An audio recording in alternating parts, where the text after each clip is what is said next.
দেখো আমরা MCQ series first সেমিস্টারের আজকে যে প্রবলেমটা নিয়ে ডিসকাস করব সেটা আমরা ট্রিগোনোমেট্রি থেকে নিয়েছি। ট্রিগোনোমেট্রির এই প্রবলেমটা কী দেওয়া আছে, সাইন 66 ডিগ্রি ইন্টু সাইন 6 ডিগ্রির ভ্যালু কত।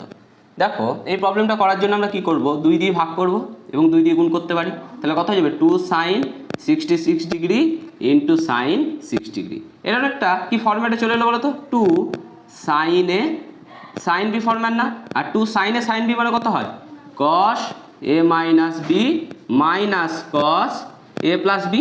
তো এই সূত্রতে আমরা 2 সাইনে সাইন বিকে ভেঙে নেবো। তাহলে কত হবে, 1/2 থাকলো, কত হয়ে যাবে cos a মাইনাস বি, তাহলে 66 ডিগ্রি মাইনাস 6 ডিগ্রি কত হয়ে যাবে 60 degree, minus cos a plus B 66 degree plus 6 degree কত হয়ে যাবে 72 ডিগ্রি। তাহলে কত হয়ে যাবে 1/2 থাকলো। cos 60 ডিগ্রি ভ্যালু আমরা কত জানি 1/2, মাইনাস cos 72 ডিগ্রির ভ্যালু আমরা কত জানি √5 - 1/2